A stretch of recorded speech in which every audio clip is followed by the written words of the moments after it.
bringing the people behind our food to life. All right, we're gonna make some chèvre today.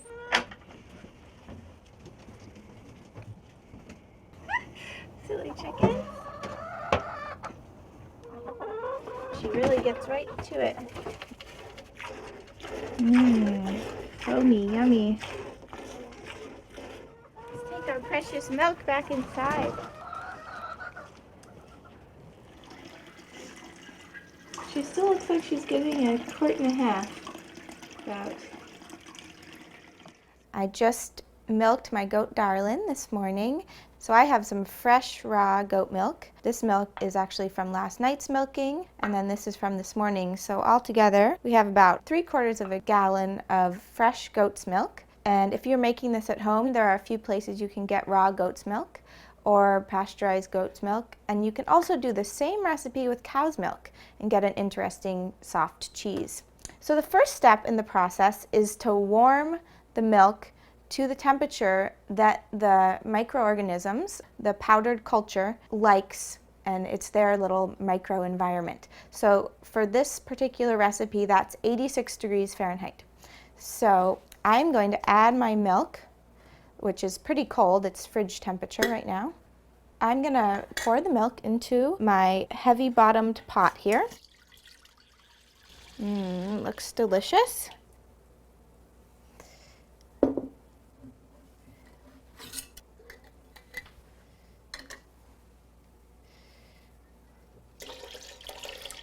So in total today, I have about 3/4 of a gallon of milk, and you can adjust this recipe pretty easily for the amount of milk that you have, and you can even do it with a quart of milk if that's all that you have available to you.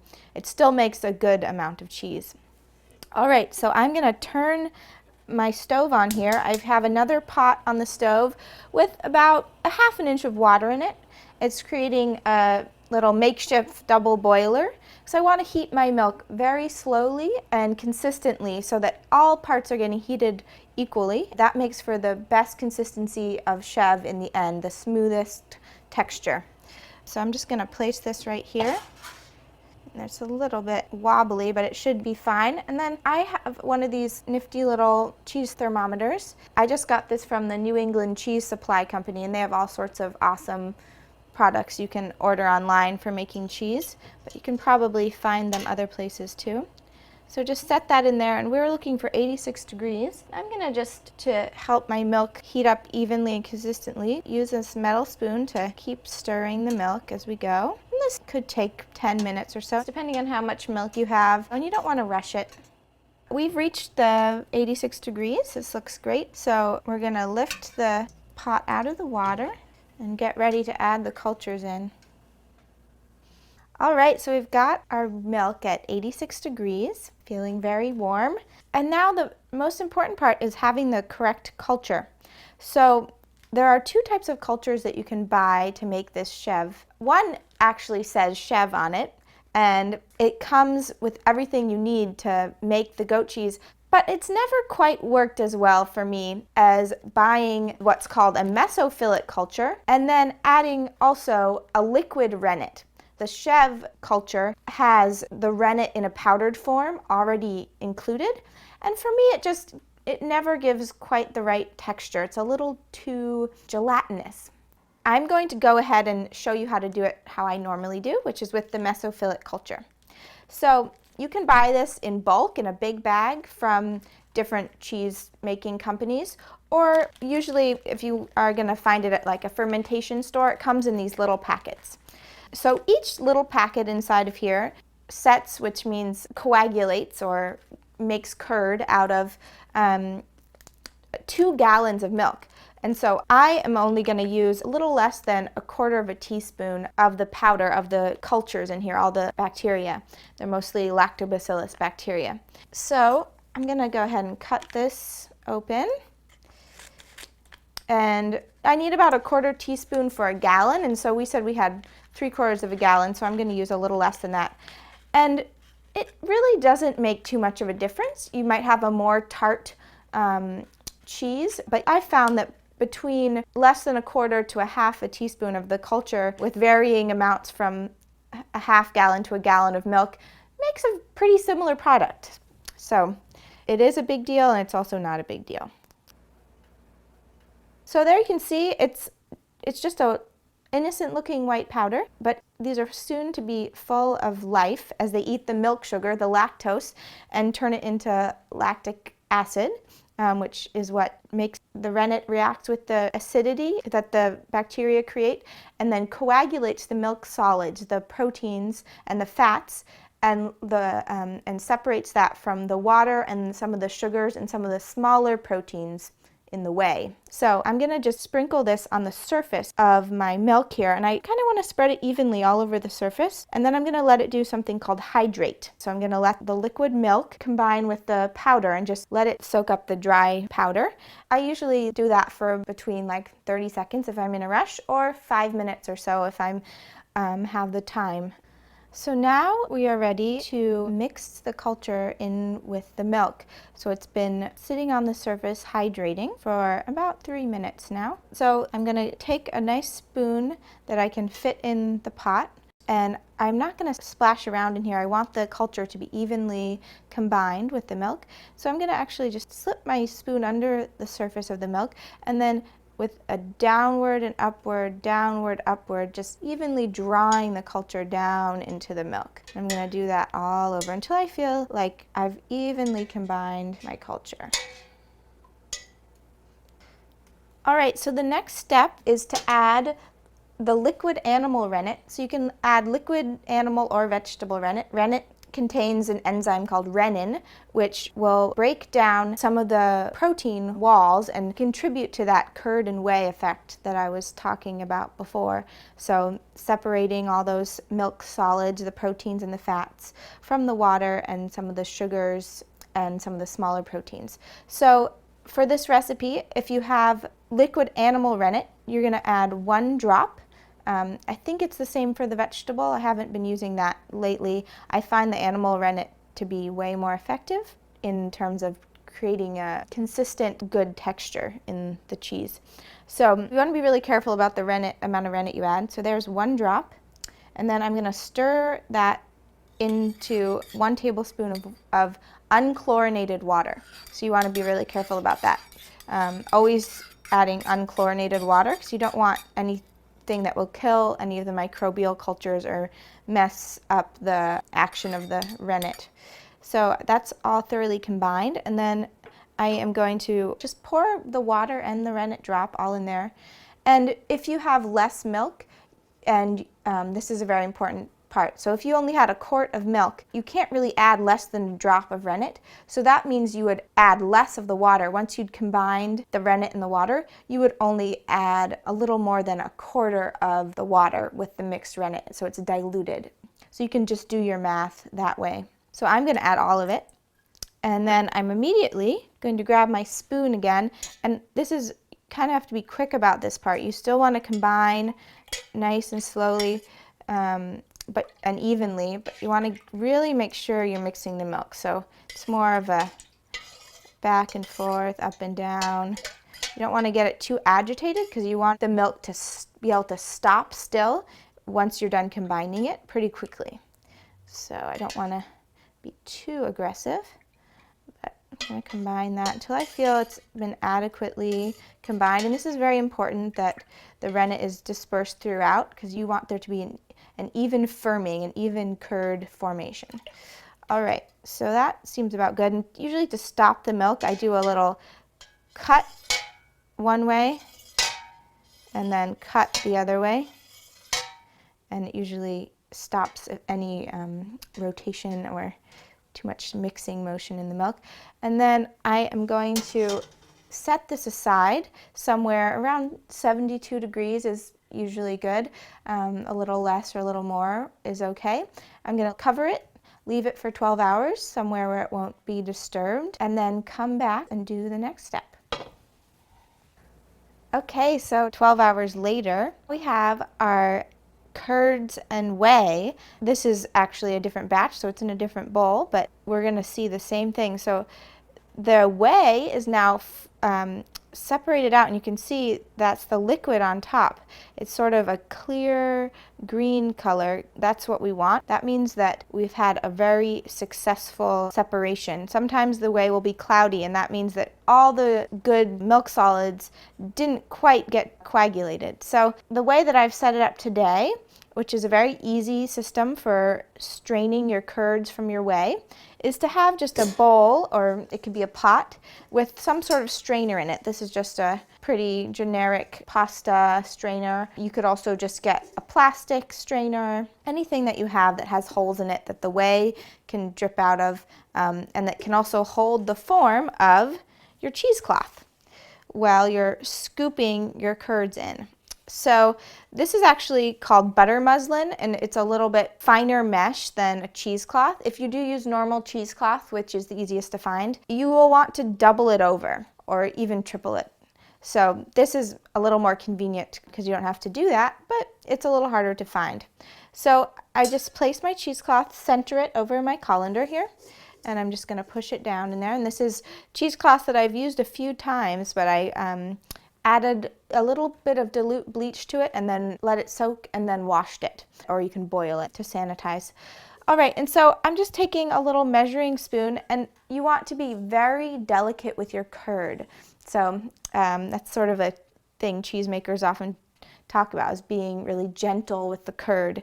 You don't want to throw it around, or else some of those good protein and fat solids are going to get lost in the whey again. So I'm just going to scoop in, and you can see there's the curd and the whey. We do have a little bit of white fat that hasn't gone into the curd, and that sometimes happens, not a big deal. So, and then I'm just going to gently place it in there, and the whey is escaping and the curd stays in. So you just want to take nice little gentle scoops and sort of layer them on.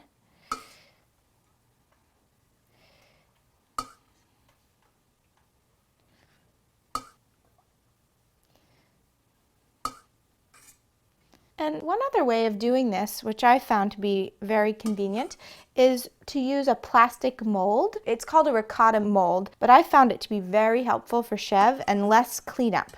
So I'll show you a little example of that in a minute, but the easiest way to make Chèvre with the simplest supplies is to use the cheesecloth.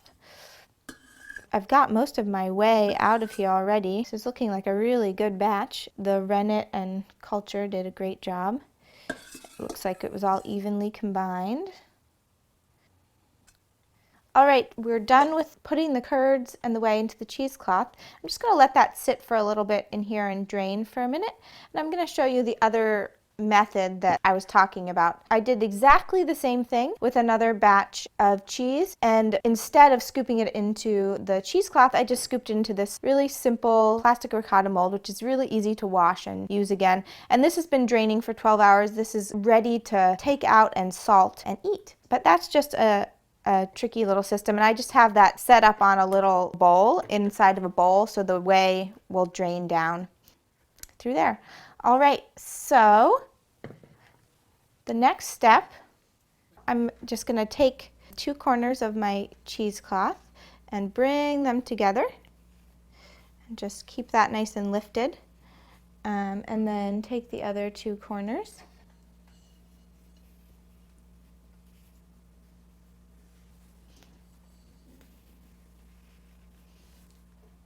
And then, so there is the beginning of our Chèvre. It's looking beautiful. Usually what I do is just spin around a few times.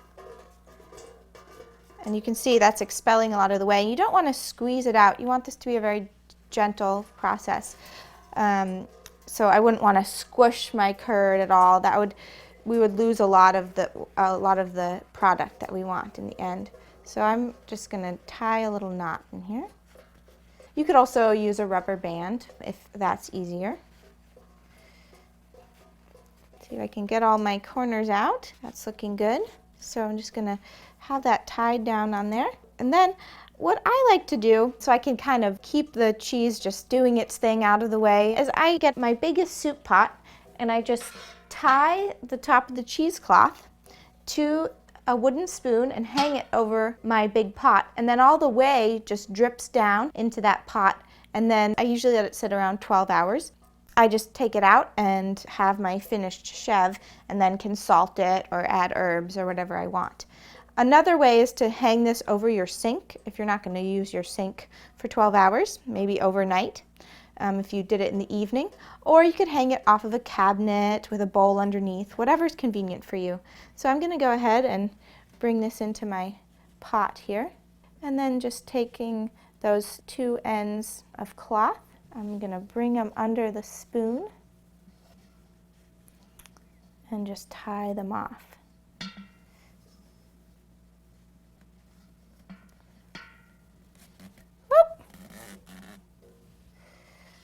Right.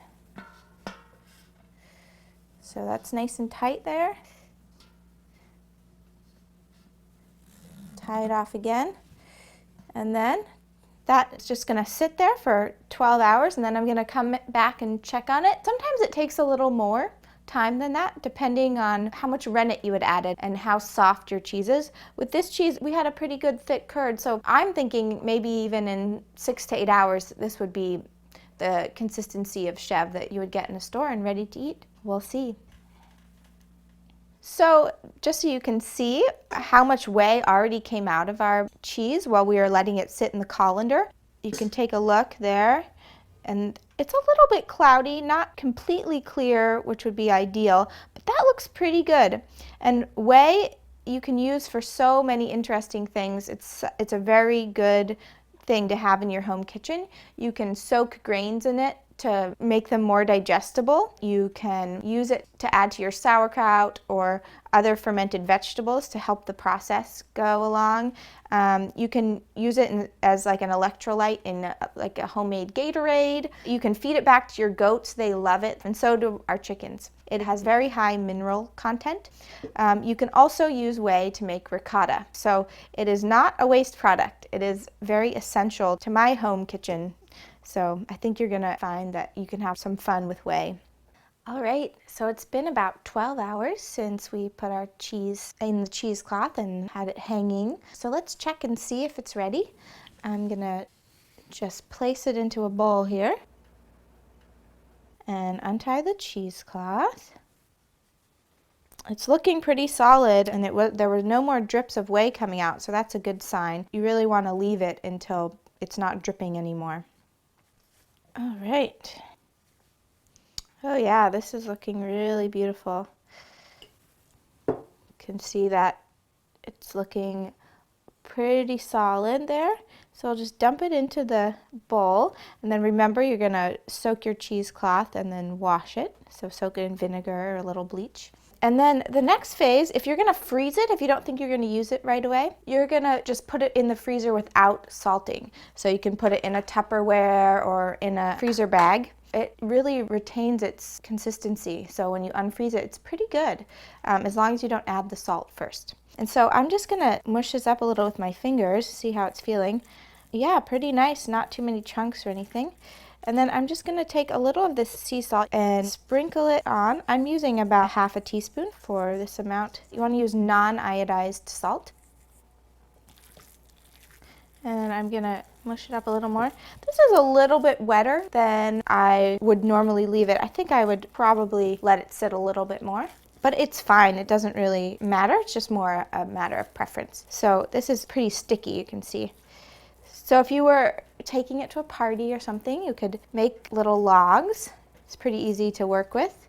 As I said before, it's a little bit stickier than normal, but you could make some nice little shapes, and then if you had herbs, you just lay them out on a plate, roll it in some herbs, and put it out for display and for eating.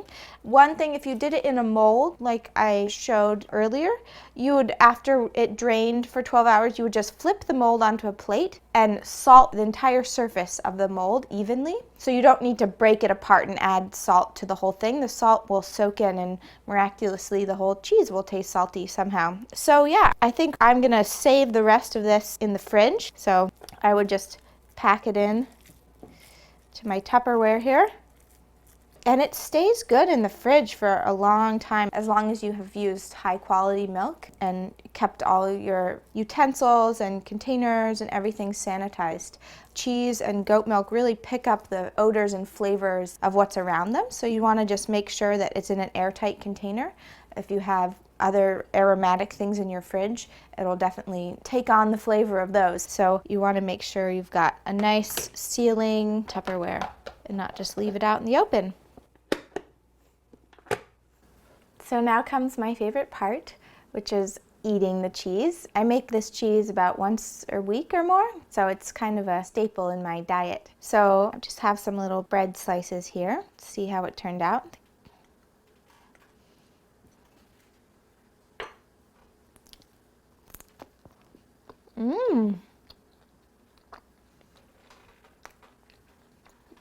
Pretty good. It's a pretty tart version of the Chèvre. Sometimes it'll be sweeter. It really depends on how fresh the milk is, what the goat's been eating, if your temperature was consistent in the room where the cheese was setting. Overall, every batch is a little bit different, but I've never had a batch that wasn't delicious. Cheese making is very simple and straightforward. Nothing to be intimidated by. There are tons of different recipes, but the main thing is to just try and start with something simple and easy, like Chèvre. Come on, girls. Come on, Bonnie. We begged, borrowed, and stole milk from all of our friends to make cheese. And then we found that the city would allow goats here, and we went and got a permit. Usually the oldest girl gets to come in first. She's the queen, and then there's a pecking order down the line. Oh, come on, let's go. This way here. There's a peanut for you. That's a good girl.